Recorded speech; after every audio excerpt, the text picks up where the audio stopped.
D'avoir répondu à notre demande. Nous allons vous écouter et participer également pendant 1h30 à votre déroulé. Disons quelques mots pour vous présenter. Vous êtes économiste, chef du service études, référence et prospective de la PCA. Non, maintenant on dit Chambre Agriculture France. Oui, pardon. Voilà, c'est ça. Oui. Vous enseignez à l'Université de Paris Panthéon-Sorbonne et vous êtes également rédacteur en chef de la revue Paysans et Société. Je peux vous dire que c'est une excellente revue, et puis il me semble que j'en suis sûre même, parmi les membres du comité de direction se trouve un Nivernais, en l'occurrence Stéphane Rousseau. Et ceux qui ne connaissent pas cette revue, eh bien, je la recommande réellement, fortement. C'est très intéressant, on y apprend beaucoup de choses. Donc voilà, j'ai résumé rapidement votre parcours. Je pense que vous avez aussi d'autres activités que vous pouvez nous dire. Et puis là, donc cette 1h30, c'est par rapport à la situation qui se passe à l'heure actuelle en Ukraine. C'est vraiment quelque chose d'exceptionnel. Nous dire votre ressenti par rapport à notre métier. C'est vrai qu'aussi bien agriculteur, éleveur et tout le reste, c'est assez angoissant. Et par rapport à la conjoncture, mais aussi par rapport au monde financier, parce que j'ai l'impression que les taux d'intérêt vont augmenter. Donc, conjoncture, taux d'intérêt, même si le prix des céréales est fort, tout le reste à côté est élevé, pardon. Les intrants sont également élevés. Donc, voilà, essayez de nous rassurer ou du moins nous donner des pistes et nous mieux comprendre ce qui nous attend. Donc, eh bien, merci à vous. Alors, juste une petite parenthèse. Concernant le déroulé, nous pouvons poser des questions. Alors, les questions, ce sera soit avec la main levée, soit par écrit, et Julie se chargera par écrit de transmettre à Monsieur Pouche. Merci à vous. C'est moi qui vous remercie de m'avoir convié à échanger avec vous sur une situation évidemment bien compliquée, comme vous l'avez dit. Donc je vais d'emblée partager le support de présentation que j'ai préparé pour vous. Sinon, je peux le faire si vous voulez. Oui, ça veut dire que vous êtes obligé de le passer au fur et à mesure alors. Oui. Moi, ça ne me dérange pas, c'est comme vous voulez. Et ben, vous me direz, vous me direz le rythme. Parfait, allez-y, allez-y.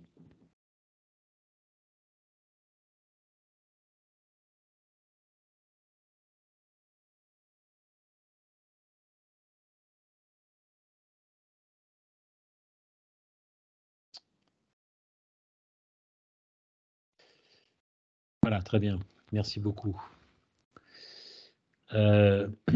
Alors, évidemment, le diapo a disparu. Voilà. Je suis désolée, du coup, je vais pas pouvoir vous le présenter parce que si je fais ça, je ne vois plus après les conversations. Donc, je suis désolée, en fait, je peux pas, c'est pas moi qui peut le projeter du coup. Alors, je vais enlever le partage pour que vous puissiez partager. Voilà. Oui, on le voit.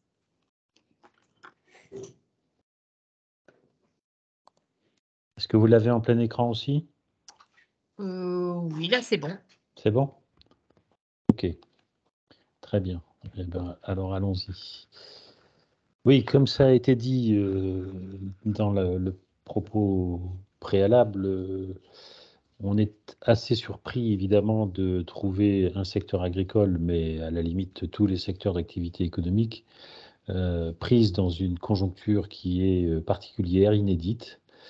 Comme je vais vous le montrer, il y avait déjà eu une première phase avec la pandémie, bien évidemment, et puis maintenant un conflit dont on ignore quelle va être la durée, bien évidemment, mais dont on commence d'ores et déjà, depuis quelque temps, à percevoir les répercussions sur le monde agricole, que ce soit dans les productions végétales ou dans les productions animales. Donc je vais essayer de balayer avec vous un petit peu l'origine de ces flambées de prix, des prix à la production, bien sûr. Donc ça, c'est plutôt un bénéfice qu'on peut retirer pour l'instant, parce que on a aussi des flambées de prix sur les intrants, sur les coûts de production. Et là, on commence déjà à s'interroger sur la durabilité pour des prix élevés, d'être couverts largement par des coûts de production. Donc j'aurai quelques graphiques à vous montrer sur des probables ciseaux qui sont en train de se produire et qui pourraient atténuer l'envolée des prix. Donc ça pourrait être plutôt préjudiciable pour les producteurs. Donc au-delà de ces constats, ensuite, j'essaierai de voir un petit peu quelles sont les perspectives, même si ça serait évidemment très, très audacieux de parler d'issues probables et encore moins certaines, bien évidemment. Donc je vais essayer de balayer un petit peu tout ça pendant le temps qui m'a été accordé. Alors, je voudrais préciser une chose qui me paraît importante et que je rappelle souvent dans mes interventions, c'est que les turbulences que nous connaissons sur les prix aujourd'hui, ces flambées avec des hausses assez spectaculaires, avaient déjà été enclenchées dès 2021, c'est-à-dire à peu près au moment où on sortait, alors le verbe n'est pas forcément approprié parce qu'on n'est pas complètement sorti de la pandémie, il y a à nouveau une vague là en ce moment, mais à partir du moment où on a eu des premiers signes de déconfinement, de réouverture des établissements de restauration, par exemple, eh bien, on a constaté quasiment instantanément un relèvement des prix des matières premières, y compris des matières premières agricoles. Alors ça s'explique de façon très facile, d'une certaine façon. Si vous prenez le graphique de taux de croissance du produit intérieur brut mondial, vous avez, avec la pandémie, avec les confinements généralisés à peu près partout dans le monde, un décrochage de cette croissance économique à l'échelle mondiale de 3%. Donc vous voyez que ça peut représenter quelque chose d'énorme. En gros, ce décrochage représente, si on passe à l'estimation en valeur, on est sur une destruction de richesses à l'échelle de l'économie mondiale, comprise entre 15 000 et 20 000 milliards de dollars à peu près. Alors on avait déjà eu quelques frayeurs au moment de la crise économique et financière en 2008. Vous voyez qu'il y a un décrochage assez sérieux à l'époque aussi, mais on ne s'attendait pas à ce que ça soit d'une ampleur aussi importante pendant le confinement. Grosso modo, on pourrait traduire ça par le fait que les pouvoirs publics, en adoptant les mesures sanitaires, en adoptant ces mesures prophylactiques pour essayer de contenir la propagation du virus, eh bien, ont décidé soudainement de mettre les économies dans un congélateur, c'est-à-dire qu'on a congelé les activités. Alors, il y en a qui ont continué évidemment à fonctionner, c'est le cas de l'agriculture et de l'alimentation, hein, mais globalement, on a mis tout ça au congélateur et en France, le décrochage de la croissance a été de 8%. Bon, donc 8%, c'est énorme. Si vous avez un produit intérieur brut national qui est d'environ 2200 milliards d'euros pour la France, vous retirez 8%, ça vous fait une somme assez rondelette de destruction de richesses de plusieurs centaines de milliards d'euros. Donc il fallait absolument pour les États stopper cette dérive de façon à ne pas provoquer l'apparition d'une dépression qui aurait été bien plus importante que cela et qui surtout se serait inscrite dans la durée. Donc, ce qu'on a constaté très rapidement avec cet épisode sanitaire, d'une gravité quand même extrême, c'est que les États, à peu près partout, ont adopté des plans de relance. Et vous avez maintenant la célèbre expression du président de la République, hein, Emmanuel Macron, qui avait parlé du « quoi qu'il en coûte ». Et ce « quoi qu'il en coûte », il est aujourd'hui mesuré. C'est-à-dire que nous avons en 2020 dégagé un déficit budgétaire pour l'économie française de moins 10% du produit intérieur brut. Donc un déficit de 200 et quelques milliards d'euros, plus un endettement public, évidemment, parce que ce déficit, il faut le financer. Un endettement public qui est aujourd'hui situé aux alentours de 114-115% du produit intérieur brut. Bon, vous avez tous en tête que dans le cadre de la zone euro, on ne doit pas dépasser un déficit au-delà de 3% du PIB et un endettement public de 60% du PIB. Donc les compteurs de la zone euro ont explosé, même en Allemagne, qui est toujours présentée comme l'économie la plus vertueuse en matière de dépenses publiques. Eh bien, les autorités européennes ont décidé de laisser filer ces déficits et cet endettement parce qu'il y avait une urgence et un réel danger de voir les économies s'effondrer totalement. Alors, ces mesures ont été adoptées, elles sont prolongées jusqu'à la fin de l'année 2023, mais ça signifie probablement que la zone euro devra fonctionner autrement à partir de 2023 parce que on ne pourra pas évidemment continuer éternellement avec des déficits et des endettements publics aussi élevés. Et encore, je ne parle pas des endettements privés, hein, les ménages et les entreprises, qui est bien supérieur à l'endettement public aujourd'hui partout dans le monde et en France en particulier. Donc ces plans de soutien ont été particulièrement bénéfiques puisque vous voyez sur la courbe, la croissance économique s'est très vite redressée. Il y a eu en Europe l'adoption du plan de relance de 750 milliards d'euros adoptés en juillet 2021 avec à la clé une mutualisation des dettes, ce qui est quand même une première historique dans l'Union européenne. Hein. On n'avait pas vu ça, y compris au moment de la crise grecque où l'hypothèse avait été avancée. Aux États-Unis, on a des dépenses qui se chiffrent en milliers de milliards de dollars. Donc il y a eu une reprise économique qui a été enclenchée par ces plans de relance des États. Et puis les mesures décidées pour desserrer un petit peu les déconfinements ont fait que les salariés sont repartis au travail, il y a eu plus de commerce et ainsi de suite. Mais cette reprise fulgurante, hein, on a eu une croissance économique en 2021 de 6%, ce qui est quand même énorme. On n'avait pas vu ça depuis les années 70 à peu près. Eh bien, ça s'est traduit par une demande très forte exprimée sur les matières premières. Alors, vous avez un exemple caractéristique hein, avec tous les problèmes que ça pose aujourd'hui. C'est évidemment le prix du pétrole. Il s'était effondré au moment de la pandémie à moins de 20 dollars le baril. On avait même des jours où il y avait tellement peu de demandes sur le marché que les pays exportateurs proposaient des prix négatifs. Bon, ils perdaient donc énormément d'argent. Et avec la reprise, eh bien, le calcul a été vite fait de la part des pays exportateurs, y compris de la Russie, hein, qui fait partie de l'OPEP aujourd'hui. Il y a un partenariat avec les principaux producteurs du Moyen-Orient. Eh bien, ils n'ont pas souhaité ouvrir les vannes pétrolières de façon à avoir une offre très inférieure à la demande et faire monter les prix beaucoup plus vite et beaucoup plus haut, de façon à engranger des recettes pétrolières qui leur permettaient d'effacer un petit peu les pertes qu'ils avaient enregistrées juste auparavant. Donc aujourd'hui, on en est à peu près sur une fourchette de 115, 120 dollars et que si la croissance, même si elle s'affaisse un peu, comme vous le voyez sur le graphique, hein, le premier graphique, du fait de la crise ukrainienne, eh bien, si la demande de pétrole continue, on sait qu'on ne va plus beaucoup, ni plus du tout acheter de pétrole à la Russie, donc il va falloir s'adresser à d'autres pays fournisseurs, et donc le prix devrait continuer à augmenter, au moins jusqu'à la fin de l'année.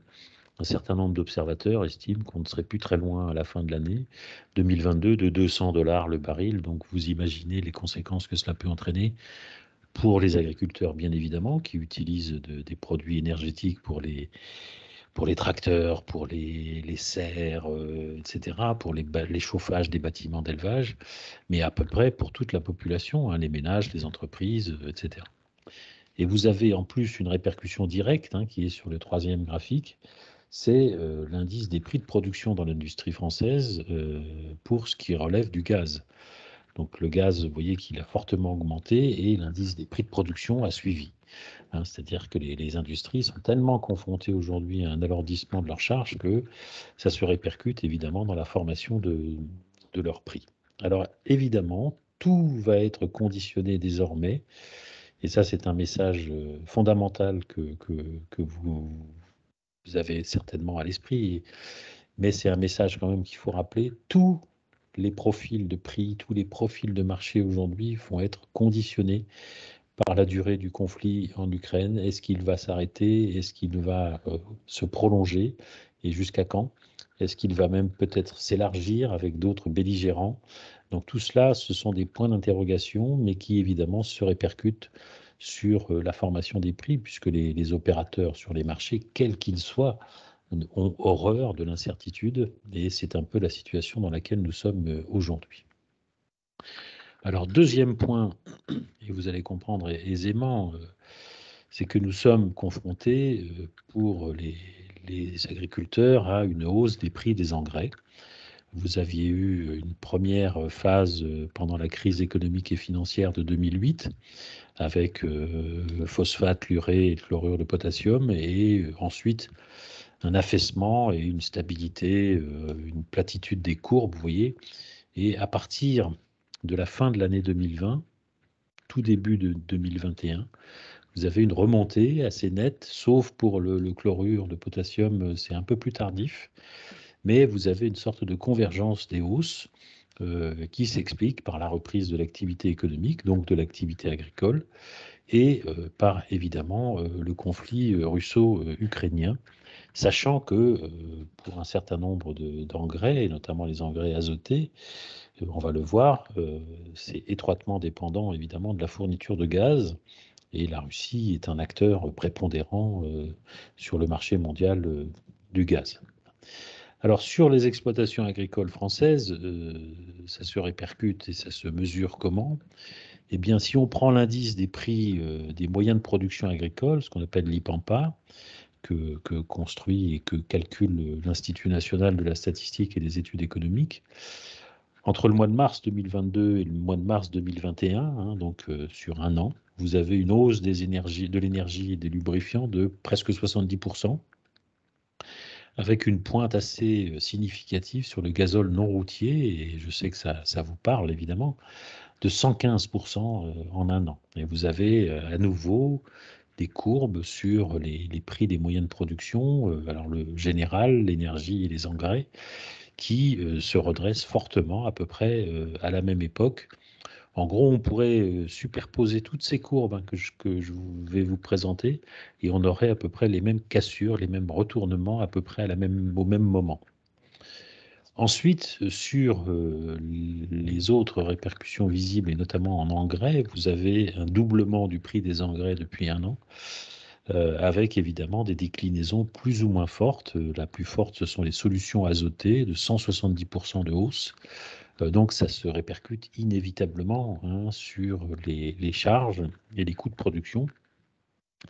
Et tant que les prix seront un peu plus élevés, mais c'est là que ça va poser problème, que le coût de ces intrants, eh bien ça pourra passer, sauf que, évidemment, l'évolution des marchés est suffisamment instable pour faire craindre que les coûts prennent le dessus sur les prix. Alors, dans un premier temps, après ce propos introductif qui était destiné à vous planter un peu le décor, je voudrais juste vous rappeler ce que représentent l'Ukraine et la Russie. Il y a eu dans le passé, il y a encore aujourd'hui des conflits un peu partout, mais en matière agricole, ces deux acteurs, c'est pas n'importe quoi, ce sont des géants de l'agriculture mondiale que l'on retrouve dans un certain nombre de productions. Alors déjà, la Russie, c'est à peu près 20% des exportations mondiales de blé. L'Ukraine, c'est beaucoup moins, 9%, mais il y a une sorte d'inversion avec le maïs, l'huile de tournesol, les tourteaux, et pour la Russie, c'est plutôt l'huile de colza et les graines de colza qui sont une des forces de ce pays-là. Donc rien qu'avec ce graphique, vous avez déjà en toile de fond les enjeux de cette guerre, et j'y reviendrai à la fin. Mais si l'on s'arrête évidemment sur les tourteaux, étant donné ce que représente l'Ukraine, c'est la moitié des exportations mondiales, plus l'huile de tournesol, c'est un peu moins de la moitié. Et si vous ajoutez la Russie, vous avez quand même à peu près 65% des exportations mondiales d'huile de tournesol. Donc le conflit a occasionné un rationnement des approvisionnements d'huile de tournesol, puisque de l'Ukraine, à peu près plus rien ne sort aujourd'hui des terminaux portuaires, hein, je vais y revenir aussi. Ça explique que vous avez dans les rayons des magasins en France et en Europe des approvisionnements en bouteilles d'huile de tournesol qui ont fait défaut déjà depuis maintenant plusieurs semaines. Bien, et évidemment, pour le blé et le maïs, et en tout cas pour l'Ukraine, ça présente des inconvénients tout à fait fondamentaux en termes d'approvisionnement de certaines populations dans le monde. Là aussi, je vous présenterai tout à l'heure une carte sur les pays les plus dépendants de ces deux pays pour ce qui s'approvisionne en blé et en maïs. Alors, vous avez sur cette carte de l'Ukraine ici toutes les infrastructures de stockage de céréales qui sont situées en partie au milieu du pays, mais un petit peu à l'est et au nord. Et donc, quand là, vous avez la Crimée, et quand vous avez donc des forces russes qui progressent plutôt sur l'est du pays et qui continuent un petit peu à s'avancer vers le milieu du pays, vous avez déjà une petite idée des intentions de la Russie de s'approprier ces infrastructures et les stocks qu'elle renferme. Donc ça, c'est quelque chose, c'est un enjeu géostratégique et géoéconomique de première importance.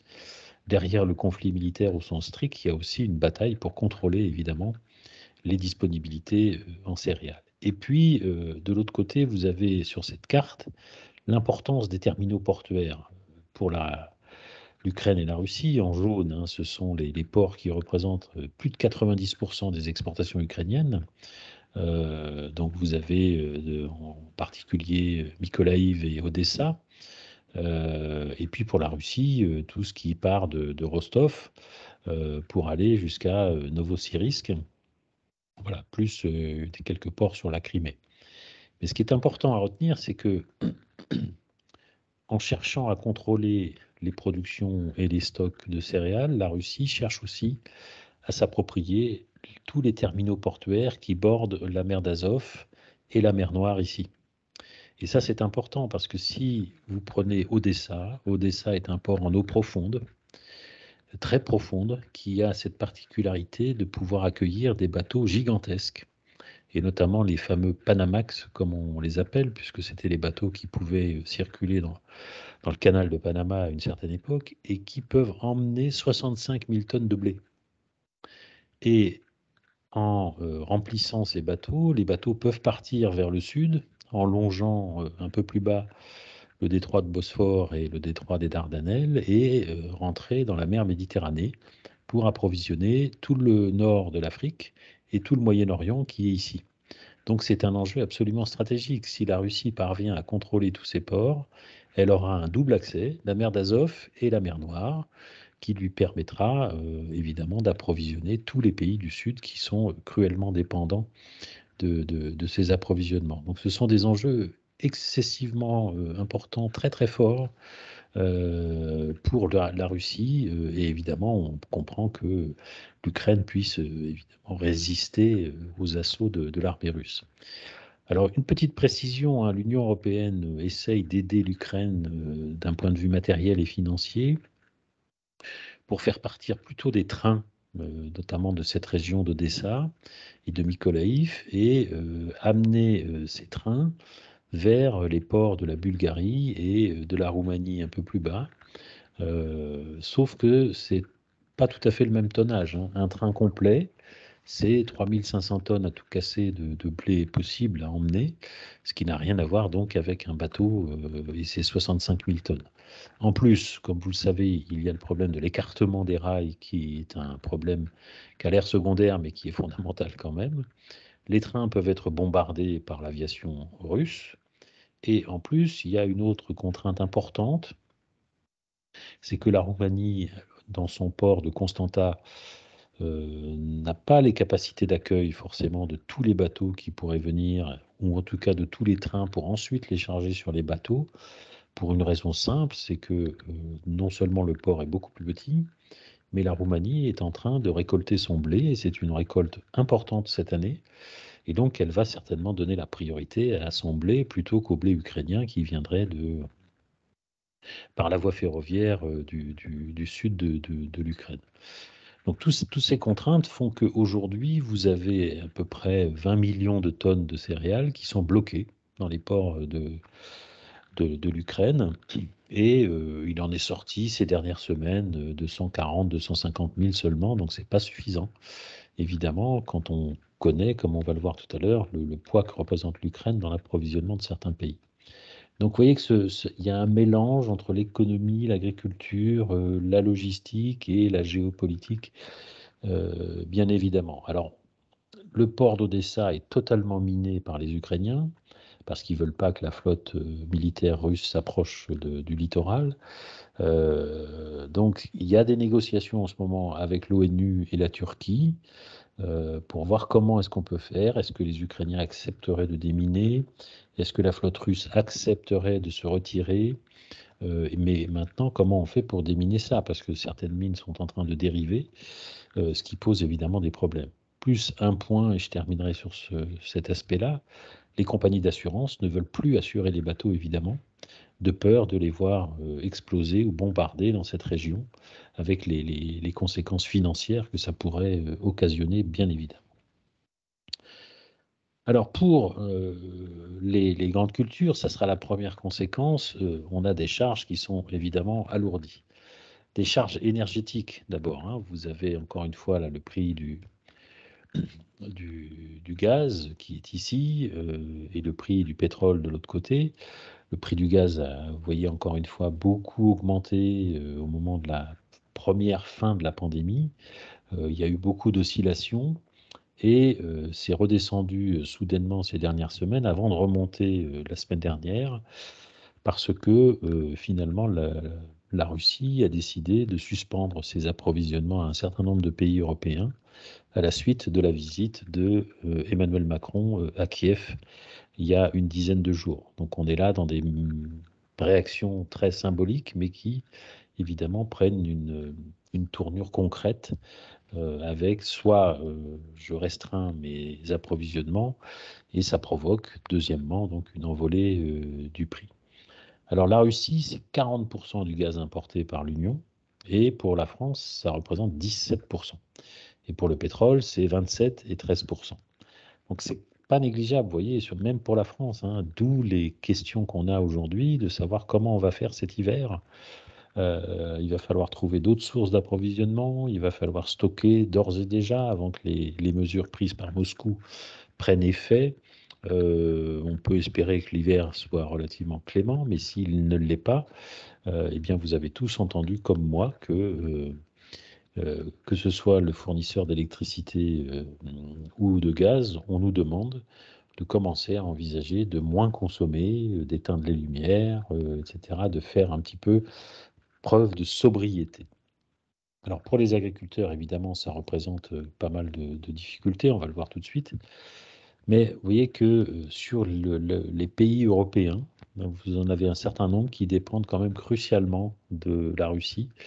Et pour Moscou, c'est évidemment une carte décisive hein, que la Russie joue pour essayer de contraindre les Européens et de les inciter à alléger les sanctions ou à moins soutenir l'Ukraine. Donc dedans, vous avez, vous voyez, la Finlande, la Lituanie, la Bulgarie, l'Allemagne, l'Italie, la Pologne et un peu moins la France. La Finlande, par exemple, puisque je parle de la Pologne et de la Bulgarie qui n'ont plus de gaz russe aujourd'hui, mais la Finlande aujourd'hui, les Pays-Bas, et il y a aussi maintenant le Danemark, n'ont plus de gaz russe parce qu'ils ont, selon Moscou, beaucoup trop aidé l'Ukraine dans ce conflit, et donc il y a une mesure de rétorsion qui est adoptée.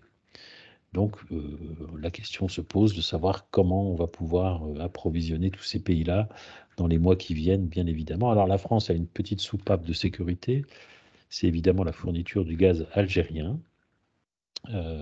C'est important, mais reste à savoir après quelles sont les conditions dans lesquelles on va pouvoir contractualiser cette fourniture de gaz algérien. Sur les engrais, vous avez le poids prépondérant pour l'azote et la phosphate de la Russie et de la Chine. Vous voyez que c'est à peu près 30% dans un cas et 40% dans l'autre. Et il faut évidemment avoir à l'esprit que ces deux pays sont alliés et qu'ils peuvent par conséquent s'entendre pour empêcher tout approvisionnement de l'Occident. Bon, et puis sur le potassium, vous avez le Canada évidemment qui en fournit beaucoup, mais vous avez le positionnement encore de la Russie et de la Biélorussie, 19 et 18%, sachant encore une fois que ces deux pays sont alliés. La Russie a même envoyé quelques armements nucléaires récemment, là, en Biélorussie, à la frontière ukrainienne, pour encercler l'Ukraine. Vous voyez qu'on est dans une configuration très périlleuse en matière de fourniture d'intrants. Il faut soit trouver de nouvelles sources d'approvisionnement, de nouveaux fournisseurs, à quel prix, et évidemment, il faut réfléchir à des plans de relocalisation des productions d'engrais en France et en Europe, mais là, ça va évidemment prendre beaucoup plus de temps, puisqu'il faut remettre des usines, investir, avec en plus une population qui n'est pas forcément favorable à l'implantation d'usines d'engrais. Nous avons tous en mémoire l'explosion de l'usine de Toulouse AZF. Alors, pour la France, c'est relativement diversifié, ces approvisionnements. La Russie, c'est 7%. On est plutôt dépendant de la Belgique, des Pays-Bas et de l'Allemagne pour l'Europe. Et ensuite, c'est tout engrais confondu, du Maroc, de l'Égypte et de l'Algérie, et un petit peu de l'Espagne également. Donc, il y a la possibilité d'atténuer relativement le choc que ça représente sur notre dépendance à la Russie. Mais il n'en reste pas moins qu'à l'échelle de l'Union européenne, les importations de pierres à phosphate de l'UE, vous voyez que ça représente quand même un poids considérable, la Russie, juste devant le Maroc et l'Algérie. Et c'est à peu près la même chose sur les importations d'ammoniac. La Russie est juste derrière l'Algérie. Alors, juste une petite précision sur l'Algérie, c'est un partenaire important, c'est surtout un client important pour nous, le blé en particulier, puisque la France exporte 50% de son blé, et sur cette moitié, il y en a déjà la moitié qui part vers l'Algérie. Donc ça signifie qu'en termes de diplomatie, en termes de relations bilatérales, il faut faire extrêmement attention à l'état de nos rapports avec le gouvernement algérien et inversement. Alors l'autre point important pour les agriculteurs, c'est que ça, c'est pas forcément une bonne nouvelle pour l'instant, c'est que jusqu'à ces derniers mois, c'est-à-dire un peu avant la guerre, on avait un différentiel de prix du grain et du prix des engrais qui était favorable au prix du grain. Donc ça couvrait largement des achats coûteux déjà, puisqu'ils remontaient de fertilisants.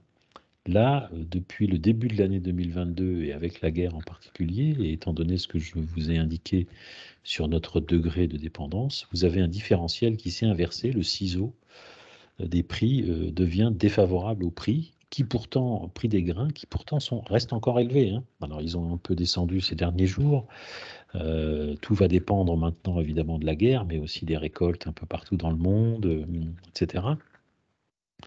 Donc, il pourrait y avoir quelques difficultés à utiliser de l'engrais, étant donné son coût dans les prochains mois, et donc des conséquences encore très incertaines sur les futures récoltes pour la campagne 2022-2023. J'indique souvent que pour l'année 2022, ça devrait tenir à peu près, même en termes de sécurité alimentaire, mais la grande interrogation qu'on a, c'est plutôt pour 2023. S'il n'y a pas assez d'engrais, s'il y a des assolements qui sont différents, on sait qu'en France, par exemple, la surface dédiée au tournesol devient de plus en plus importante. Et donc, ça veut dire qu'il y aura moins de blé et donc moins de disponibilité pour des pays qui en ont cruellement besoin.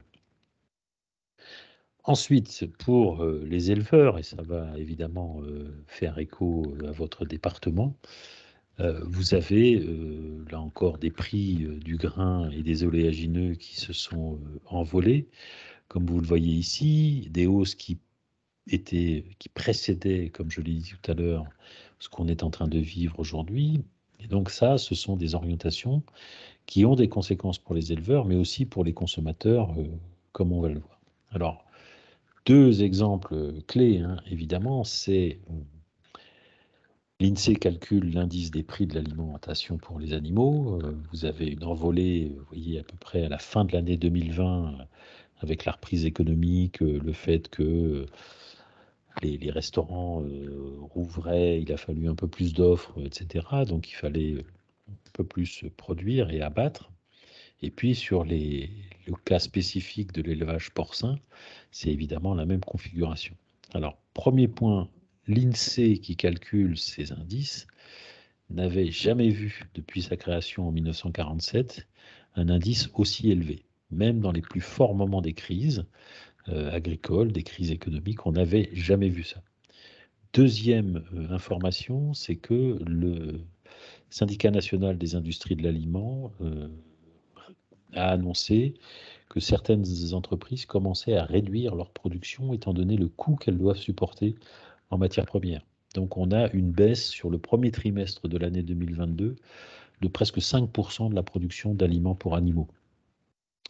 Alors en plus, il y a eu l'épidémie de grippe aviaire, évidemment, et puis le marché chinois pour la viande porcine s'est un peu fermé parce qu'ils ont reconstitué leur cheptel après avoir traversé une grave crise sanitaire, la peste porcine africaine. Alors c'est d'autant plus regrettable cette affaire que nous étions sur des configurations plutôt bonnes, hein, et elles le sont toujours d'ailleurs, même s'il y a un léger plafonnement des prix depuis quelques semaines. Mais vous voyez bien que sur le broutard, par exemple, le prix s'était fortement redressé à partir du second semestre de l'année 2021 et avec la guerre, évidemment, plus la reprise de la demande, plus les problèmes d'offres qui sont peut-être plus difficiles à garantir maintenant, on a des problèmes de disponibilité, eh bien les prix se sont envolés. Pour le porc, c'était la même chose. On a eu des périodes difficiles et bien plus difficiles d'ailleurs qu'en viande bovine, puisque on a eu à peu près 2 années de baisse continue avec un prix du kilo compris entre 1,20 et 1,30. Ça s'est bien redressé évidemment avec la reprise économique et avec les problèmes de la guerre, et vous voyez qu'il y a un plafonnement. Et aujourd'hui, si vous avez allé en mémoire le prix de l'indice du prix de l'aliment porc, aujourd'hui, il faudrait à peu près, pour couvrir le coût de l'aliment, un prix du kilo qui serait entre 1,90 et 2 euros. Donc on en est loin, il faudrait presque 20 centimes de plus aujourd'hui pour couvrir le coût. Et puis en agneau, eh bien, c'est un peu la même chose. On avait une bonne orientation du prix. Globalement, en 2021, ça s'était affaissé et puis repris. Mais même s'il y a évidemment des pratiques d'élevage qui sont un petit peu différentes, il y a quand même le recours à de l'aliment, y compris pour la viande ovine. Donc ça peut peser lourd, bien évidemment. Et puis en lait, vous avez là aussi une très très bonne tenue du prix, hein. On est au-delà des 400 euros les 1000 litres, mais vous avez évidemment l'indice des moyens de production pour le lait de vache qui s'est fortement accru, et à peu près dans tous les domaines, hein, que ce soit les engrais, l'aliment, l'énergie, etc. Et donc ça peut à terme menacer évidemment cette bonne tenue du prix. Et vous avez ici le calcul de la marge lait de vache sur le coût total, hein, évidemment, ben vous voyez que on est vraiment juste à l'équilibre, donc ça peut évidemment compromettre, si les prix se retournent, ça peut compromettre ces marges dans les mois qui viennent. Alors, les agriculteurs, c'est la troisième conséquence, hein, ont un débouché évidemment privilégié, c'est l'industrie de la transformation, hein. On sait que 70% de la production agricole en France partent vers l'industrie de la transformation. Eh bien, l'industrie de la transformation connaît déjà quelques problèmes. Alors, des problèmes d'abord locaux, puisque il y a des entreprises qui sont implantées en Ukraine, Louis Dreyfus, Danone, Lactalis, etc., hein, plus quelques banques qui peuvent accompagner ces entreprises. Et on en a déjà quelques-unes qui ont subi des bombardements, au point que certaines d'entre elles souhaitent relocaliser dans un autre pays ou carrément en France leurs activités là-bas le temps du conflit. Et puis en Russie, c'est la même chose, hein. Vous avez un certain nombre d'entreprises, de Lactalis à Bonduelle en passant par Danone et Pernod Ricard, qui sont fortement installées là-bas, avec l'une des difficultés parmi d'autres, c'est qu'évidemment, elles peuvent être l'objet de sanctions, puisque elles sont sur le sol russe, qui est considéré comme le pays agresseur. Alors, une fois cela dit, vous avez un indice des prix de production de l'industrie qui sont préoccupants, que ce soit en bois palette, en papier carton, en gaz, évidemment, c'est la courbe du haut, hein, pour le gaz, mais aussi en verre, en électricité, etc. Vous avez que des courbes qui sont orientées à la hausse plus ou moins fortement. Donc ça veut dire qu'aujourd'hui, globalement, vous avez un indice qui aurait augmenté sur le mois d'avril 2022 par rapport à l'année dernière au même moment, une hausse des charges qui représente à peu près 25%. Bon, c'est conséquent, c'est considérable. Et pour avoir regardé et pour avoir échangé avec un certain nombre de mes collègues de l'ANIA, hein, l'Association nationale des industries agroalimentaires, dans les négociations commerciales avec les distributeurs, ils n'ont plus répercuté que 14%. Ça veut dire que les industries françaises de l'alimentation aujourd'hui sont obligées de rogner sur leurs marges pour pouvoir tenir le coup. Et on a déjà les premiers indices d'une fragilisation des petites et moyennes entreprises dans un certain nombre de régions, à commencer par la Bretagne. Et puis ensuite, bon, vous avez évidemment les prix des produits, hein, qui sont tirés vers le haut, là, bien évidemment. Alors c'est plus ou moins... Oui, Thierry, excuse-moi, Oui, il y a Ken Bourgi qui a levé la main, et oui, donc il peut sans doute prendre la parole. Oui, juste une remarque. J'ai l'impression que, en fait, la hausse des prix avait commencé bien avant la crise ukrainienne et que la crise ukrainienne a juste exacerbé, on va dire, ce qui se pressentait en 2021, notamment.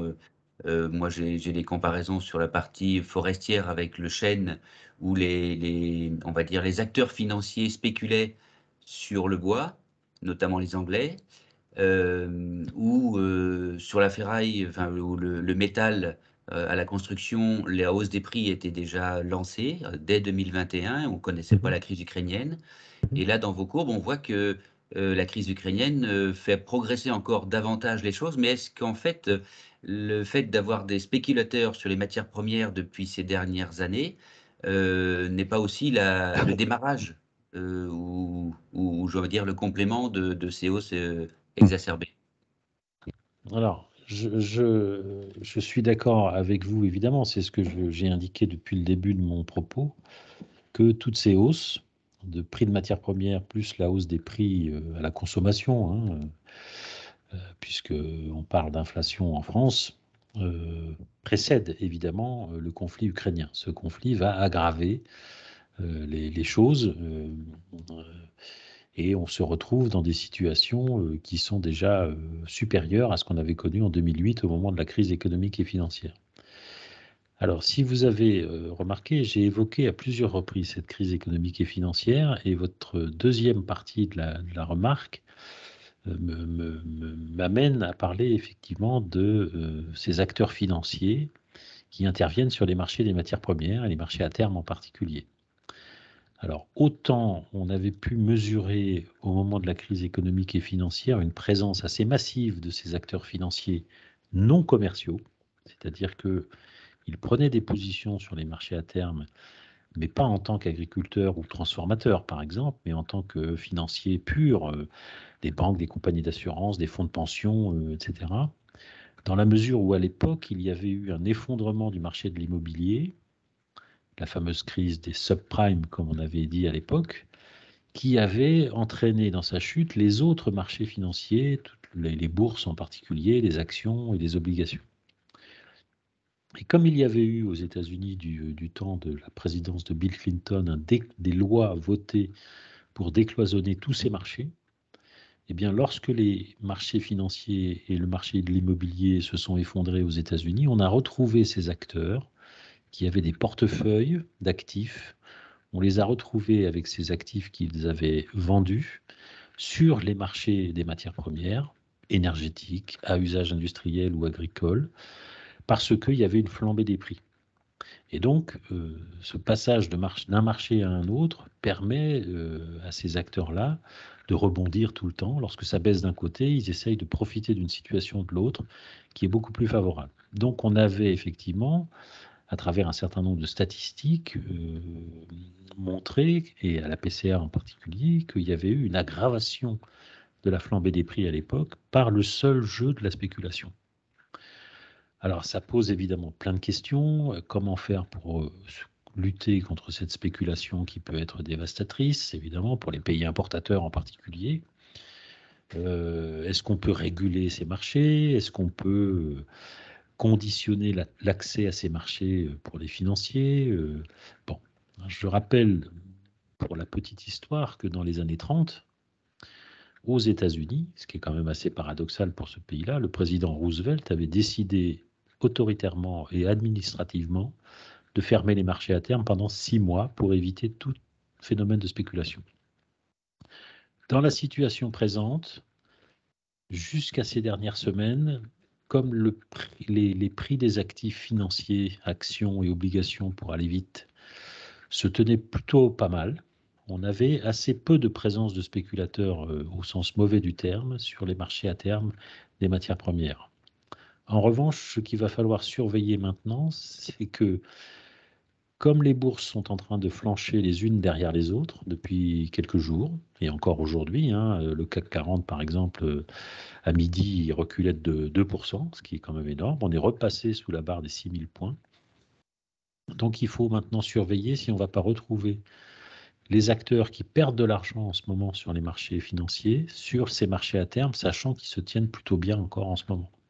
Donc votre question est tout à fait pertinente. Il y a là quelque chose à creuser pour essayer de contenir ces spéculateurs de façon à ne pas endommager un peu plus la situation alimentaire d'un certain nombre de pays.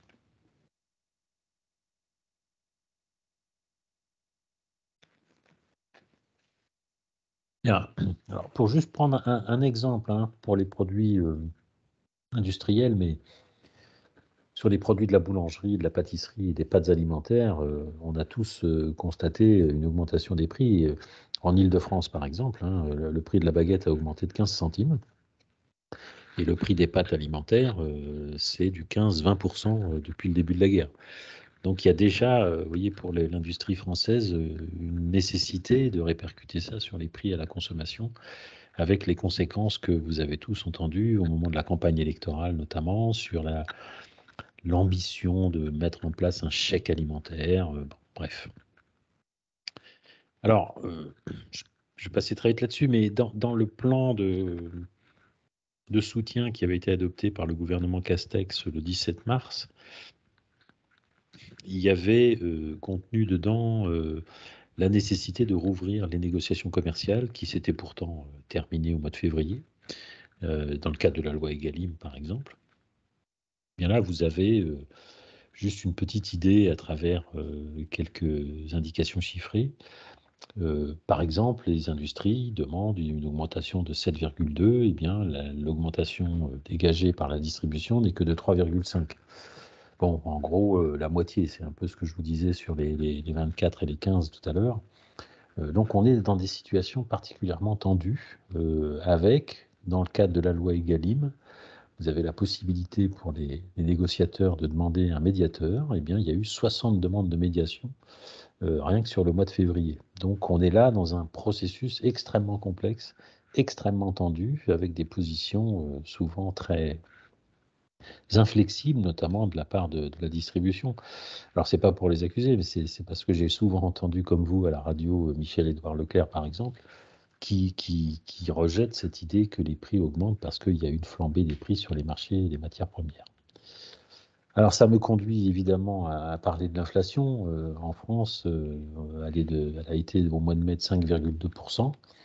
En avril, dans la zone euro, pour les 19 pays, vous voyez qu'on est au-delà, hein, on est à 7,5%.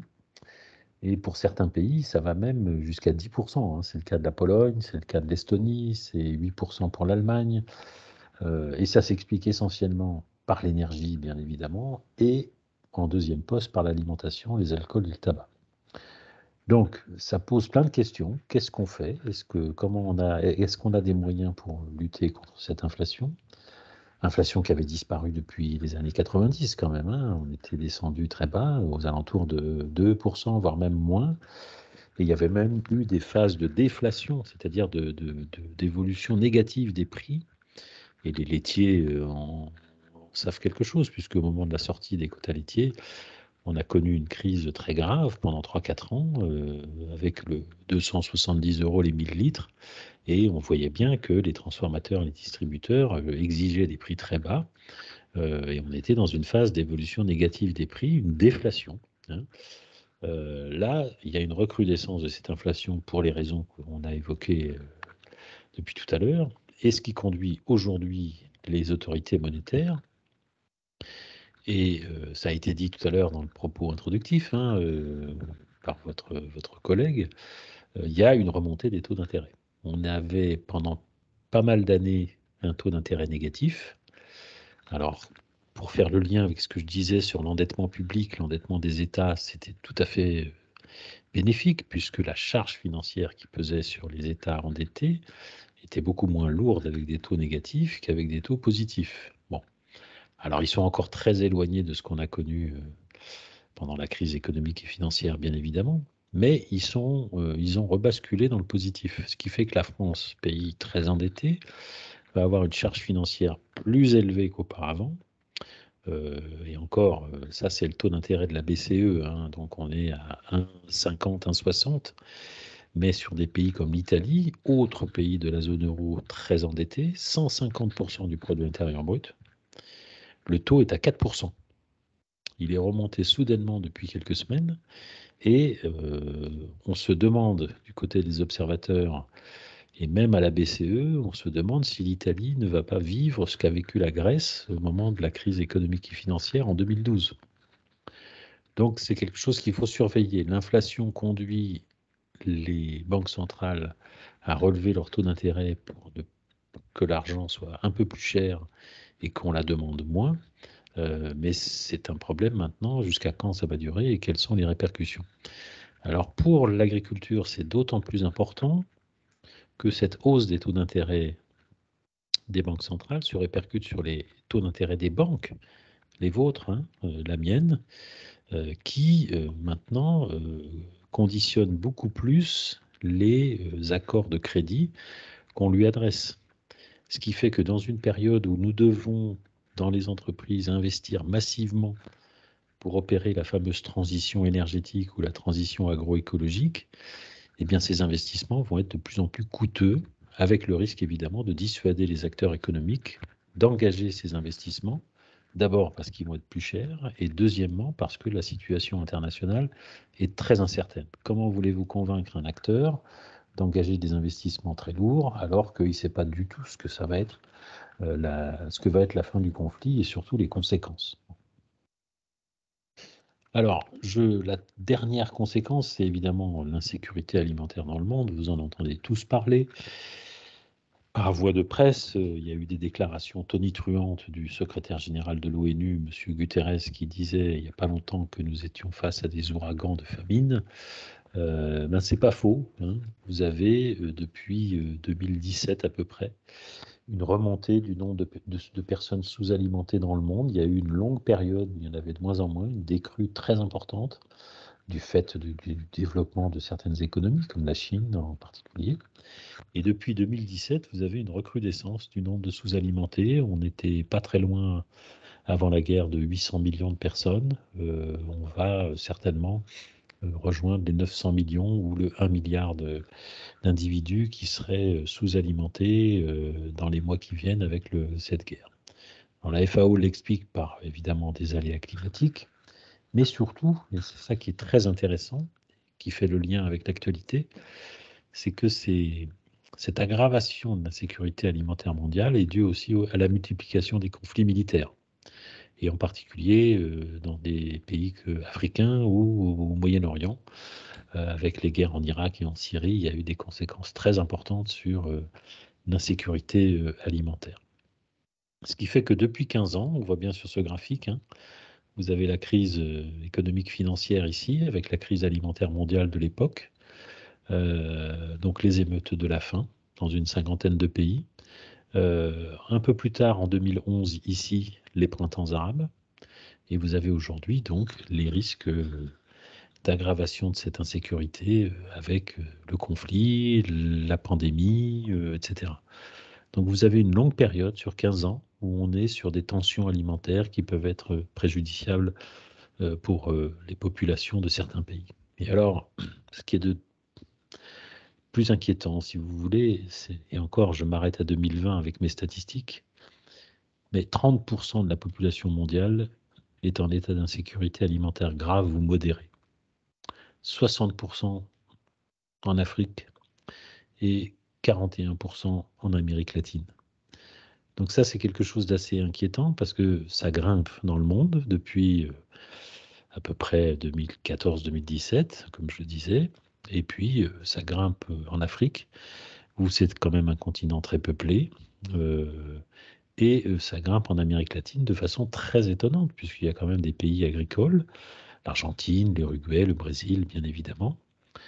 Et le seul endroit où ça diminue, c'est l'Asie, avec évidemment l'importance qu'a pris la Chine en matière de développement économique. Il y a une population qui commence à se stabiliser, une population qui s'est enrichie, etc. Et pourtant, quand on met face à face la demande et l'offre, on est grosso modo sur des situations de volume qui sont relativement honorables, surtout en blé. On est sur une production qui est quand même passée de 2017 à 742 millions de tonnes à 787 en 2021. Bon, c'est quand même quelque chose d'intéressant, même si le ratio stock-consommation s'est un peu affaibli. Il y a du volume. Si on prend tous les grains confondus, vous avez une production mondiale de grains en 2021 qui était de 2,5 milliards de tonnes. C'est quand même pas mal. Donc, c'est pas forcément pour le moment un problème d'insuffisance de l'offre, c'est surtout sur les conditions d'accès à l'alimentation que ça se pose et les conditions de prix, bien évidemment, qui vont avec. Et ça, je le dis depuis le début de mon exposé. En plus, il y a un phénomène tout à fait important, c'est que la Chine siphonne de plus en plus les matières premières agricoles et les productions végétales en particulier. Vous voyez que depuis 2019, la Chine importe de plus en plus de produits agricoles, que ce soit du maïs, surtout du maïs, du sorgho, du riz, de l'orge et du blé. À tel point que la Chine est en train de se constituer des réserves de première importance depuis 2020, parce qu'il y a eu le Covid, maintenant il y a une insécurité alimentaire, les prix sont chers, et l'Ukraine est un fournisseur important de maïs de la Chine. Donc la Chine se tourne vers d'autres fournisseurs. Ça peut être les États-Unis, bien évidemment, un petit peu l'Europe, mais la Chine détient aujourd'hui presque 50% des stocks mondiaux de maïs. Donc, on comprend mieux pourquoi la Chine ne souhaite pas livrer l'état réel de ses stocks, alors que la FAO le demande, la France le demande dans le cadre de la présidence française du Conseil de l'Union, etc. La Chine est une plaque tournante aujourd'hui de l'importation mondiale, hein. C'est le deuxième importateur mondial de produits agricoles et alimentaires, juste derrière les États-Unis. Et sur les grands importateurs, là, c'est une carte qui représente ceux qui importent beaucoup de blé et de farine. Donc vous en avez une très très grosse partie sur l'Afrique du Nord et le Moyen-Orient, et une partie non négligeable sur l'Asie du Sud-Est en particulier. Et face à ces grands importateurs, vous avez une petite poignée d'exportateurs, en particulier l'Union européenne, les États-Unis et bien évidemment la Russie et l'Ukraine. La Russie est depuis 2016 le premier exportateur mondial de blé. Et je vous signale au passage que l'année 2022 devrait être pour la Russie une année record en termes de production de blé, puisqu'on devrait frôler les 90 millions de tonnes récoltées. Bien, bon, je vais passer très vite parce que sur les huiles végétales, c'est aussi tendu, très tendu. Vous avez le prix de l'huile de palme ici. Si on fait le lien avec ce que je disais tout à l'heure sur l'huile de tournesol, le fait qu'il n'y ait plus beaucoup d'huile de tournesol dans le monde oblige les industriels à chercher des corps gras ailleurs, des alternatives, et en particulier sur l'huile de palme. Le petit clin d'œil, c'est que l'huile de palme a souvent été discréditée pour ses effets nocifs sur la santé, et maintenant elle est très recherchée, à tel point que l'Indonésie avait, pendant quelques semaines, interdit toute exportation d'huile de palme en raison de son prix et aussi pour conserver sur son territoire les disponibilités. Donc vous voyez qu'il y a vraiment beaucoup de tensions. Alors cette sécurité alimentaire, elle est d'autant plus aggravée aujourd'hui que, comme vous l'avez certainement appris, l'Inde, deuxième producteur mondial de blé, 110 millions de tonnes derrière la Chine, s'était engagé au début du conflit à exporter un peu plus. Ce n'est pas un gros exportateur, c'est le 9e, 6 à 8 millions de tonnes. Elle avait dit qu'elle pouvait aller jusqu'à 10 millions de tonnes, donc 2 millions de tonnes, c'est toujours ça de prix pour certains pays. Mais l'Inde, étant donné sa population et étant donné le prix sur le marché mondial, ne voulait pas qu'il y ait de répercussions sur le prix du marché intérieur. Donc l'Inde a décidé de suspendre le 14 mai ses exportations de blé et 15 jours après ses exportations de sucre. Et vous avez des pays qui vont de la Malaisie au Bangladesh qui vont être en difficulté puisqu'ils dépendent beaucoup du blé indien et en particulier le voisin, le Bangladesh. Donc, nouvelle crise alimentaire en perspective, c'est possible. Alors, juste un petit point sur cette carte. L'Égypte, c'est important parce que c'est le premier importateur mondial de blé. C'est 12 millions de tonnes par an achetées. Nous avons les perspectives d'une Égypte qui pourrait importer à l'horizon 2030 16 à 18 millions de tonnes.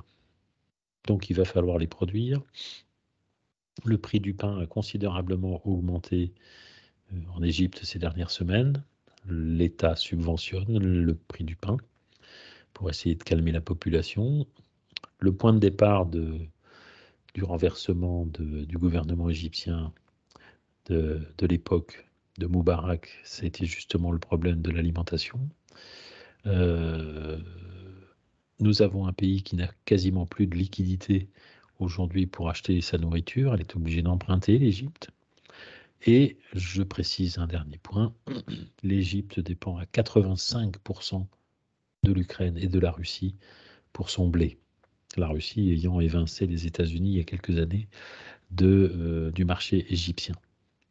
Donc il y a beaucoup de tensions et beaucoup d'inquiétudes. Alors évidemment, je ne vais pas pouvoir vous livrer une conclusion. Ça serait bien trop audacieux, parce que moi-même parfois je n'y vois pas beaucoup clair, mais je vais quand même essayer de vous dessiner ce qui peut se passer. Si vous reprenez la carte de tout à l'heure avec les principales zones de stockage, là vous avez les principales zones de production. Donc si on s'achemine vers une partition de l'Ukraine, toute cette région en vert là, c'est à peu près presque la moitié, un peu moins, de la production de céréales. Le Donbass ici, dont vous entendez beaucoup parler dans la presse, Donetsk et Luhansk, c'est 8% de la production de céréales ukrainiennes. Si l'on ajoute le contrôle de tout le littoral et des terminaux portuaires qui vont de Mariupol à Odessa, vous avez une Russie qui, en s'appropriant toutes ses ressources, pourrait être sur une exportation de blé dans les prochaines années d'à peu près un tiers du total mondial, 33%.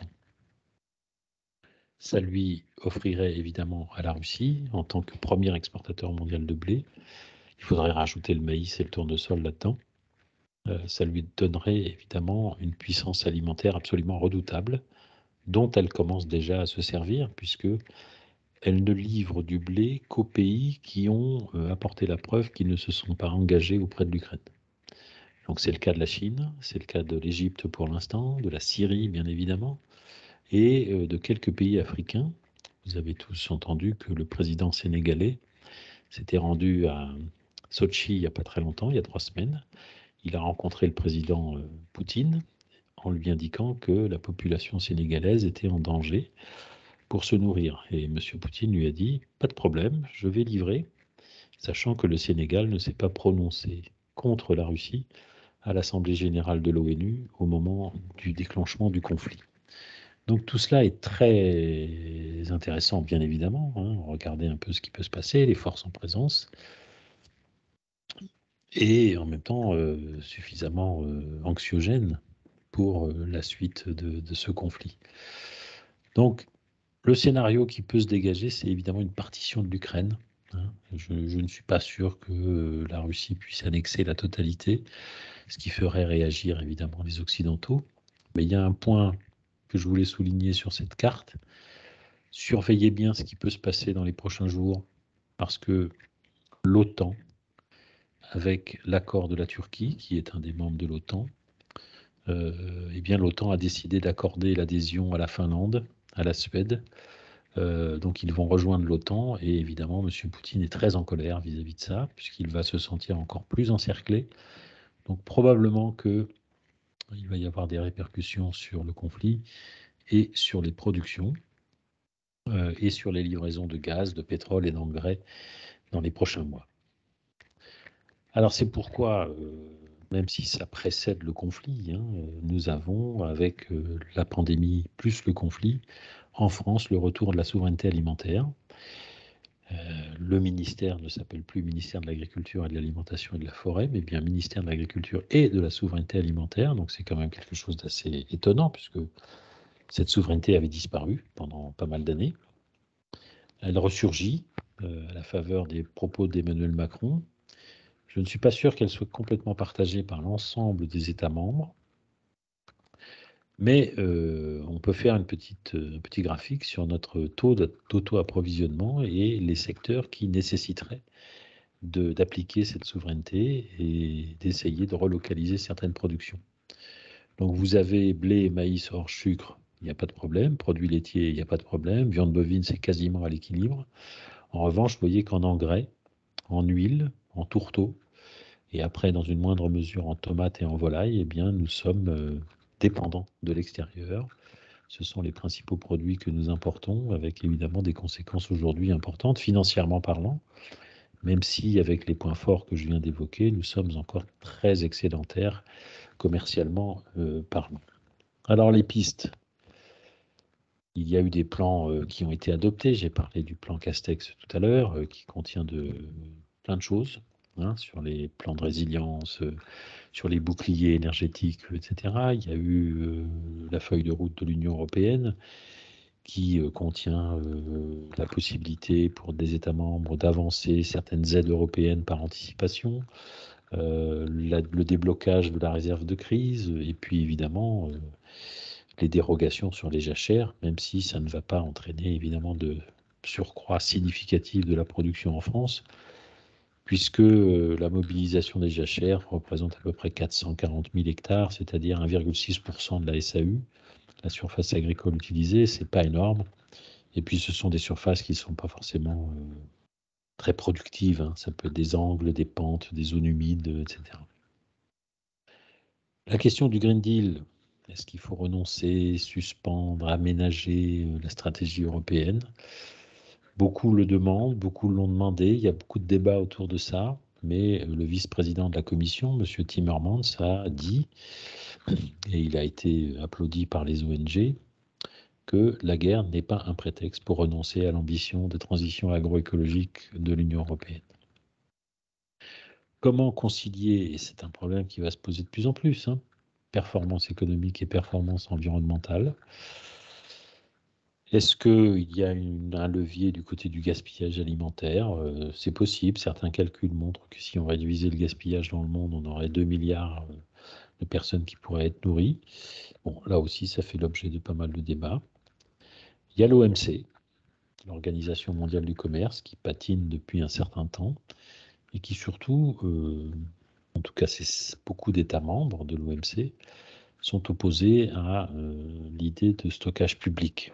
Or, dans certains pays aujourd'hui, même en Europe, si les problèmes de volume amoindri se posent, il faudra bien un jour revenir sur cette question du stockage public. Tout cela pour vous dire, et je terminerai là-dessus, que nous sommes avec cette guerre, plus la pandémie, dans une phase très importante. Est-ce que cette mondialisation que nous avons connue depuis 40 ans n'est pas arrivée à un tournant, n'est pas arrivée à ses limites? Est-ce qu'il faut inventer un nouveau modèle de mondialisation ou est-ce qu'au contraire faut-il démondialiser? Mais tout cela pose évidemment en toile de fond la question des pratiques culturelles et des pratiques d'élevage. Mais les institutions internationales ne fonctionnent plus. La mondialisation est pour certains un échec. Donc il faut tout remettre à plat, mais on ne pourra pas le faire tant que la guerre durera. Voilà, je vous remercie.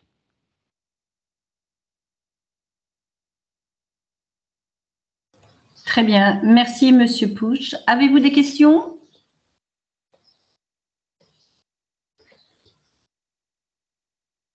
Alors, moi, simplement une petite remarque. Pour éviter éventuellement d'éventuelles émeutes de la faim, parce que c'est un petit peu ce qu'on ressent, et on se rend compte également qu'il y a des spéculateurs qui sont venus sur nos céréales, sur les marchés agricoles. À votre avis, pourrait-on voir une baisse du cours des céréales? Et si c'était le cas, croyez-vous que le cours des matières premières, enfin pas des matières premières, des intrants resterait élevé? Alors, c'est pour ça que j'ai montré ce graphique sur le ciseau des prix tout à l'heure. Depuis quelques jours, on constate un recul assez significatif du prix du blé. On était allé jusqu'à une pointe de 420 € la tonne. On est redescendu aux alentours de 350, 360. Alors depuis hier, ça remonte un tout petit peu, donc on a vraiment du yo-yo, mais on est sur une petite phase d'affaiblissement. En revanche, le prix des engrais, lui, continue à augmenter. Donc c'est pour ça qu'il y a une inquiétude là-dessus, sur ce ciseau des prix, qui serait défavorable cette fois-ci. Avec, j'ajoute ce point important, parce que je l'ai indiqué, il y a non seulement la question du prix, mais il y a la question de la disponibilité.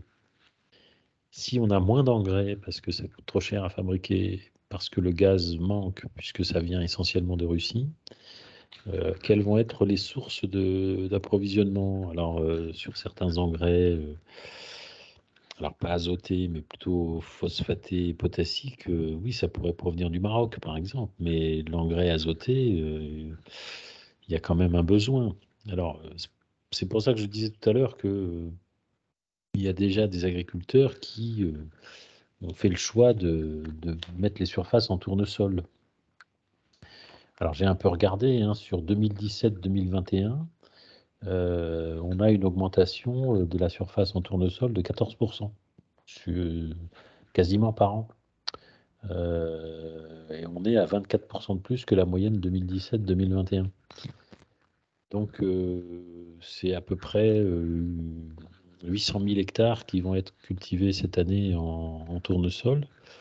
Ce qui veut dire que, comme c'est une plante, d'après ce que j'ai compris, moins gourmande en intrants, il y aura une production de blé probablement moins importante, ce qui peut quand même hypothéquer notre capacité à exporter vers un certain nombre de pays qui en ont le besoin. Donc vous voyez, à travers votre question, tout s'enchaîne.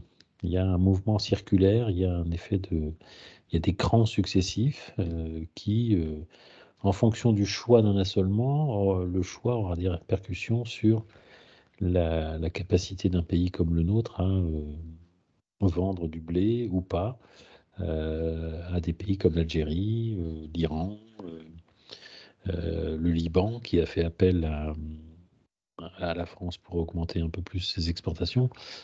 Je prends le cas du Liban, mais vous voyez, c'est quand même assez significatif. Le Liban, c'est à peu près un peu plus de 50% des approvisionnements en blé qui proviennent de l'Ukraine. Or, l'Ukraine, il n'y a pas grand-chose qui sort, et le Liban est dans une situation catastrophique. 60% de la population libanaise vit en dessous du seuil de pauvreté. Le pays n'a plus d'argent. La livre libanaise s'est écroulée, elle ne vaut plus rien sur le marché d'échange. Et vous avez un État qui dispose d'à peu près 3 semaines, un mois de disponibilité en stock de blé. Donc ça, c'est un pays qu'il va falloir suivre de près. Autre exemple, la Tunisie, le gouvernement a décidé de rationner le nombre de pain que chaque ménage tunisien peut acheter au quotidien. Donc on est dans une situation qui, pour l'instant, semble tenir à peu près, mais qui, pour l'année prochaine, inquiète plus d'un observateur. Alors, en dehors de l'étude que vous avez faite par rapport aux engrais, est-ce qu'on peut s'attendre à une augmentation également des autres intrants, des produits phytosanitaires? Sans doute, sans doute. Parce qu'il y a des phénomènes de corrélation entre les prix des matières premières qui permettent de fabriquer ces intrants. Il n'y a pas que le gaz pour les engrais, il y a aussi tous les autres produits.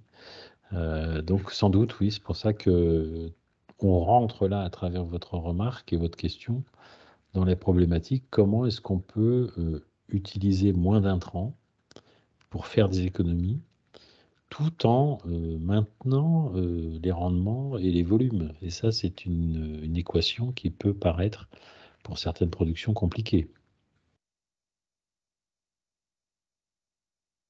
Oui, merci. Il y a une question. Il y a une autre question. Oui, s'il vous plaît, par rapport, puisque là, on parle beaucoup d'alimentation à travers le monde, ou en revenant sur l'Europe et sur la France, on a quand même un gros sujet aussi à discuter, c'est la concurrence énergie, puisqu'on veut utiliser les terres pour faire de l'énergie, que ce soit de l'éthanol ou dans les méthaniseurs. Bon, je ne parle pas des panneaux photovoltaïques au sol, parce que là, on ne sait pas trop si, voilà, Oui, bon, c'est un autre aspect. Mais comment, je veux dire, cette ambiguïté qui est, je veux dire, même antagoniste, il y a un antagonisme de base, et là, on a l'impression que l'énergie va venir à toute vitesse également capter de la terre, alors qu'elle devrait aller à l'alimentation, puisque vous soulevez depuis le début de votre exposé une grosse, je veux dire, crise alimentaire qu'il faudra gérer. Et voilà, donc il y a une contradiction. Qu'est-ce que vous en pensez? C'est une contradiction qui avait été déjà soulevée au moment de la crise économique et financière, puisque un certain nombre d'institutions, d'organisations non gouvernementales s'étaient élevées contre la production d'éthanol en expliquant que on met du maïs dans des réservoirs de voitures alors qu'il y a 50 pays qui sont dans des situations d'émeute de la faim. Donc il y a des arbitrages. Mais alors la réponse que je vais vous donner, c'est celle du président américain, M. Biden, qui disait il n'y a pas très longtemps, vous en Europe, et notamment en France, vous vous calez sur la souveraineté alimentaire en essayant de dire qu'il faudrait peut-être pour l'instant moins produire de biocarburants de façon à assurer des approvisionnements à des pays qui ont besoin. Il a dit oui, je comprends, mais pour nous, Américains, il n'est pas question d'opposer la souveraineté alimentaire avec la souveraineté énergétique. Donc, nous allons continuer à produire de l'éthanol avec notre maïs.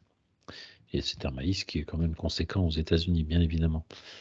Donc, voilà, la réponse que je peux vous donner, c'est un vrai problème qui nécessite une réflexion politique, bien évidemment, qui nécessite de mettre ça en rapport avec le prix du pétrole, qui est quand même très élevé aujourd'hui. Mais comme le prix du maïs est élevé, on se demande s'il y a un avantage financier à faire de l'éthanol. Et donc, vous avez un contraste entre ceux qui estiment que on ne peut pas opposer les deux parce qu'il faut à la fois se manger, se chauffer et rouler, et d'autres qui disent oui, non, mais quand même, ça pose un problème de conscience. Il faut peut-être envisager de ralentir la production d'éthanol. Et la conséquence directe, je pense que vous l'avez remarqué, monsieur, c'est qu'en Pologne, en Allemagne et maintenant un petit peu en France, on va, pour l'électricité, réactiver les mines de charbon. Dans un contexte où on met l'accent sur l'environnement et la transition énergétique et écologique, il y a quelque chose qui tourne pas très rond en ce moment.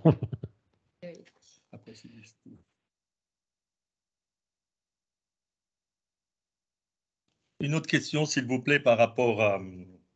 Parce qu'on discutait là que les intrants allaient devenir chers, que le prix de la vente risque de rediminuer. Par contre, bon, effectivement, on n'en connaît pas dans les mois, je veux dire, les années à venir, l'équation.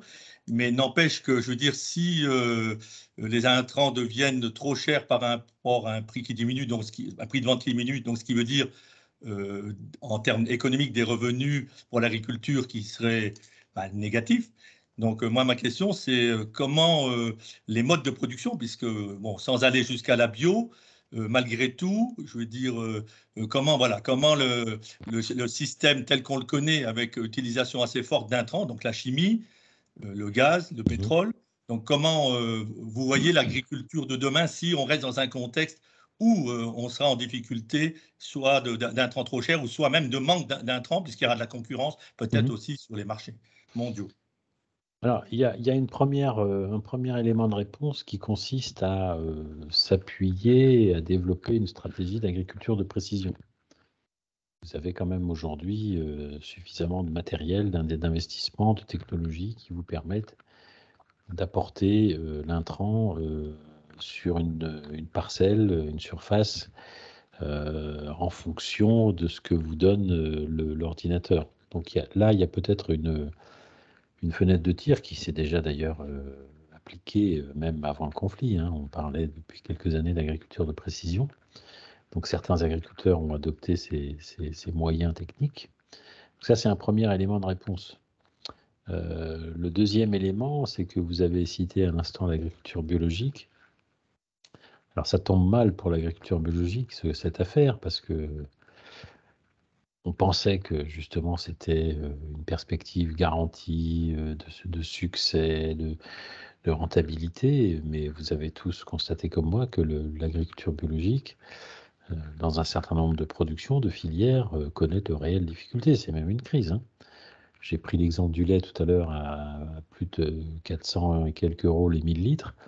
On a des prix du lait bio qui sont en dessous maintenant. Nous avons alors c'est assez marginal, mais des phénomènes de déconversion. On revient dans le conventionnel. Donc, ça, c'est un vrai problème, parce que si les perspectives ne sont pas toujours très favorables pour l'agriculture biologique, ça veut dire que l'agriculture conventionnelle a encore de beaux jours devant elle. De toute façon, étant donné les besoins internationaux, l'agriculture conventionnelle ne peut pas avoir d'autres perspectives que positives. Ça veut dire que là, il va falloir effectivement réfléchir et appliquer un modèle, alors pas universel, mais un modèle adapté à chaque exploitant d'usage quantitativement raisonné des intrants. Bon. Mais si vous voulez, je pense que je peux ajouter un élément supplémentaire, c'est que à travers votre question sur les intrants, sur les moyens qui sont nécessaires pour les produire, nous avons avec cette guerre comme une sorte de mise au jour d'une nouvelle géopolitique des ressources qui est en train de se mettre en place. Avec tout un bloc Russie-Asie, avec la Chine en particulier et l'Inde, qui, entraîné par la Russie, qui devient une puissance de plus en plus importante sur l'agriculture. Au passage, certaines études montrent que le réchauffement climatique va bénéficier à la Russie. Toute la frange sud de la Sibérie va être cultivée à l'horizon 2100, au point que les calculs montrent qu'il y aurait une production de grains en Russie qui pourrait avoisiner le 1 milliard de tonnes. La production mondiale de grains aujourd'hui, je l'ai dit tout à l'heure, c'est 2,5. Donc vous voyez la proportion que ça peut représenter. Ça signifie que pour le gaz, le pétrole, les ressources agricoles, vous avez avec cette guerre l'hypothèse d'une possible russification des marchés agricoles internationaux. Et c'est là que, évidemment, des pays comme la France, étant donné ce qu'elle représente en agriculture, eh bien, ont une carte à jouer pour essayer de contrebalancer cette perspective.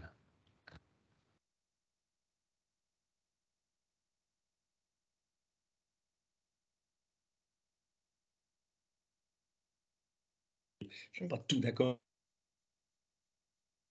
Merci de vos réponses parce que bon, il y a pas toujours tout d'accord parce que bon, moi je suis en bio, l'agriculture de précision, on l'utilise pas, on n'en a pas besoin, enfin, à mon échelle, hein. D'autre part, même en bio, je veux dire, nous, on utilise aussi des luzernières pour faire nos engrais. Ça veut dire que l'autonomie fertilisante, avec un peu d'élevage, on est autonome. Donc, je veux dire, sur ces aspects-là, en tout cas, on démontre que on peut passer. Attention, je ne suis pas contre les collègues qui sont conventionnels, mais nous, on réussit quelque part à passer ce cap de charge pour lesquels on n'est pas dépendant, quoi. Oui. Alors qu'effectivement, le système global tel qu'il est pour l'instant nous montre bien, et vous le redites, qu'il faudra redéfinir la carte mondiale pour que cette agriculture telle qu'on la connaît aujourd'hui persiste. Donc il faut quand même se poser la question, peut-être dans 30 ans, une fois de plus, j'espère qu'il n'y aura pas un conflit qui reviendra à reperturber cette logique que vous décrivez. Oui, mais c'est ça qui est important. Vous avez parlé d'autonomie. Je pense que ça soit en bio ou en conventionnel, cette autonomie, elle est maintenant... Bon, vous la connaissez, vous la pratiquez, mais en conventionnel, il faut la généraliser. C'est un peu dans ce sens-là que je parlais aussi d'agriculture de précision, de façon à être à la fois économe en intrants, mais essayer aussi sur l'exploitation, ou avec des relations commerciales entre exploitants peut-être, essayer de tendre vers une autonomie fourragère, moins dépendre des tourteaux de soja. Mais ce que je veux dire par là, c'est que dans le contexte de guerre, c'est un projet qui va évidemment se développer sur longue période. On ne va pas pouvoir du jour au lendemain, parce qu'il y a cette guerre, atteindre l'autonomie fourragère, par exemple. Hein, ça va nécessiter beaucoup de moyens, beaucoup d'aide publique et évidemment beaucoup de temps avant de desserrer ces contraintes. Mais c'est certainement parce que cette guerre est là qu'il faut enclencher ce processus. Et peut-être trouver également d'autres productions. Tout à l'heure, on évoquait l'électricité. Voilà, il y a peut-être aussi Absolument, voilà, se diversifier. Voilà, vous avez plein de filières, de cultures qui fonctionnent très bien aujourd'hui et qui permettent d'avoir des perspectives de débouchés très élevées. Je pense en particulier à la production de lin, vous voyez, en Normandie ou dans les Hauts-de-France.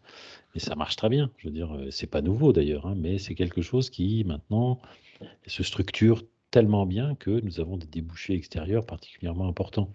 Mais ça peut aussi être après des débouchés industriels pour que le lin soit intégré dans des composants de produits, soit dans le textile, soit dans la lunetterie, par exemple, des choses comme ça. Donc il y a de la diversification à faire. Mais je voudrais quand même aussi, puisqu'on a beaucoup parlé de la Russie, vous rappeler que voilà un pays qui, jusqu'au début des années 2000, avait une ouverture du marché très élevée. Hein. Le pays était déficitaire en produits agricoles et alimentaires. Ils étaient même importateurs nets de blé. À partir de 2000, au moment où Vladimir Poutine arrive, il considère que l'agriculture doit être un levier du redressement national. Et avec la guerre en Crimée à l'époque, plus les sanctions et le fameux embargo dont vous avez entendu parler en 2014, eh bien l'embargo a permis à la Russie de devenir quasiment autosuffisante partout, à quelques exceptions près, et surtout d'être le premier exportateur mondial de blé. Donc l'autonomie, il l'a appliquée, si vous voulez, là-bas, en porc, en lait, en volaille, en fruits et légumes, c'est un peu plus compliqué, mais voilà un pays qui est devenu quasiment autosuffisant. Il a une balance commerciale maintenant qui est excédentaire, alors qu'elle a été pendant de nombreuses années très déficitaire.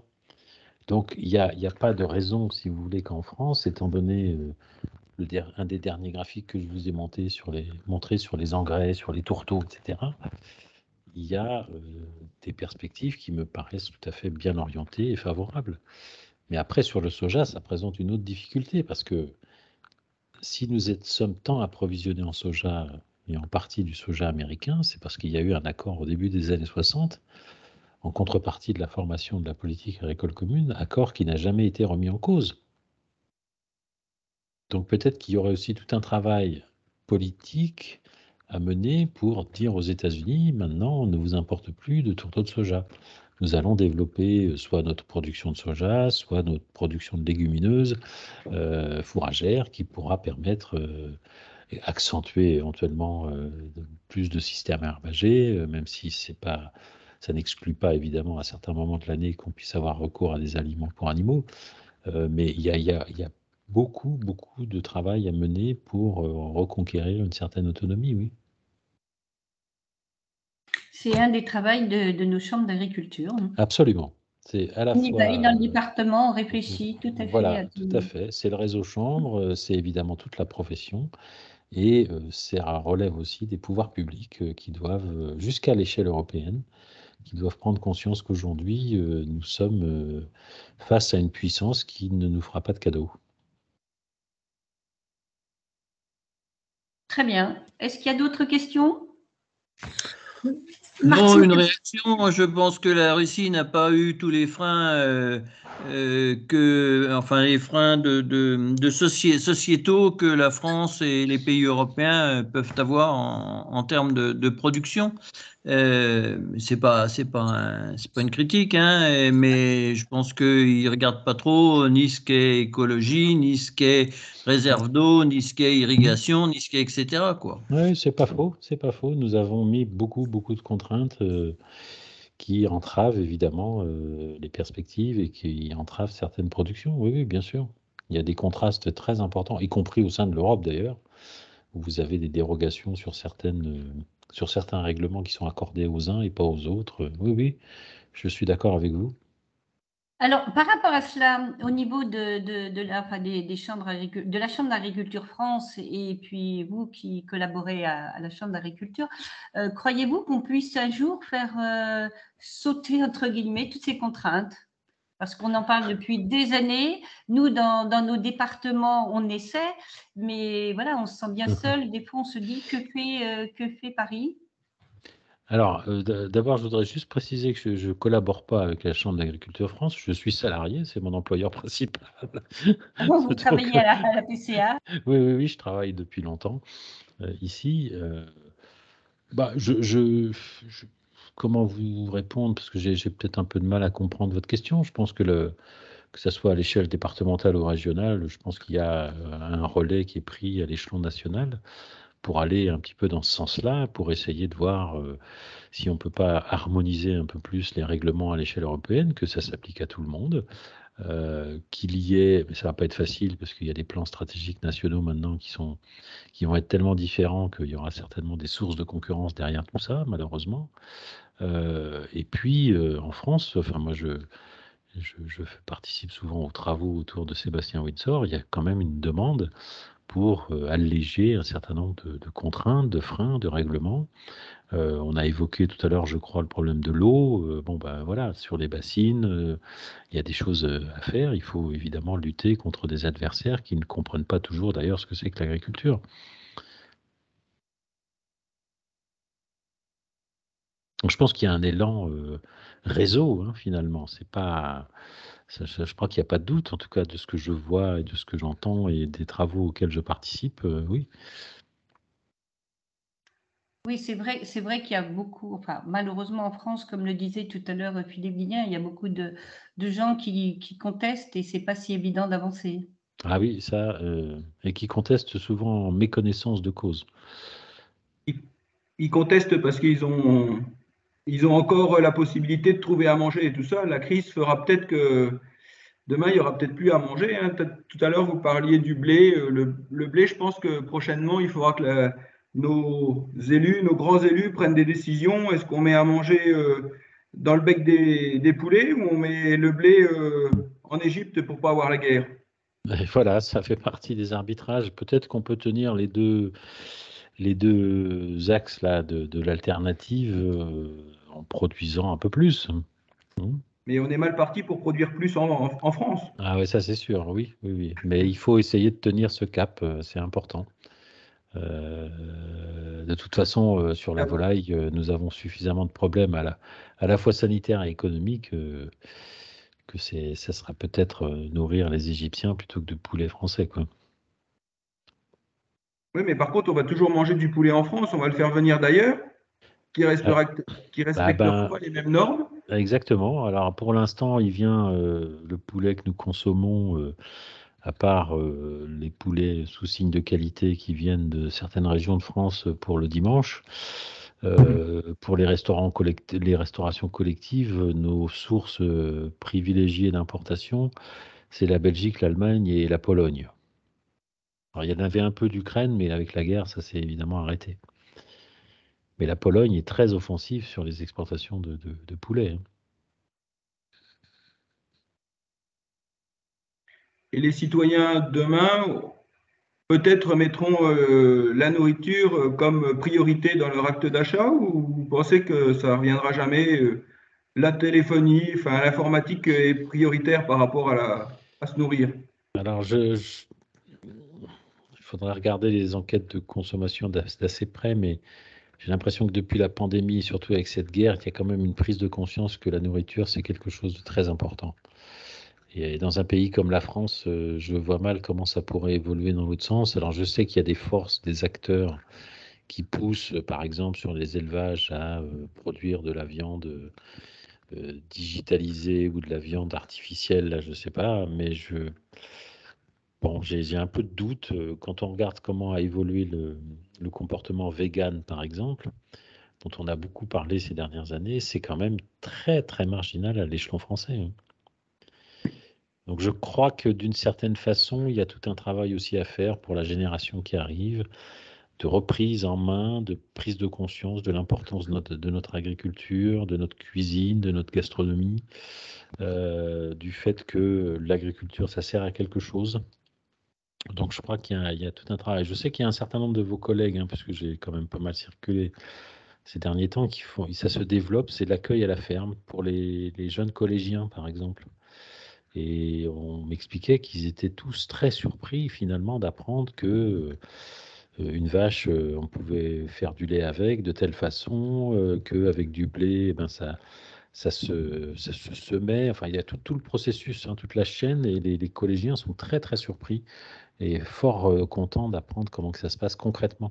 Donc je pense que là, il y a tout un travail de reconquête, et notamment auprès de nos concitoyens. Parce que pour des gens comme moi, on est convaincus, mais je sais qu'autour de moi, il y a des gens qui discréditent en permanence l'agriculture. Donc j'ai à chaque fois tout un travail de redressement à faire qui vaut le coup d'être fait, mais qui, à l'échelle nationale, signifie quelque chose. Mais je pense que, enfin, moi, je suis assez optimiste parce que je vous disais tout à l'heure que le fait de rebaptiser ministère de l'Agriculture et de la Souveraineté Alimentaire, ça peut paraître comme ça de loin symbolique, mais peut-être qu'il y a quelque chose qui est en train de se former derrière tout ça.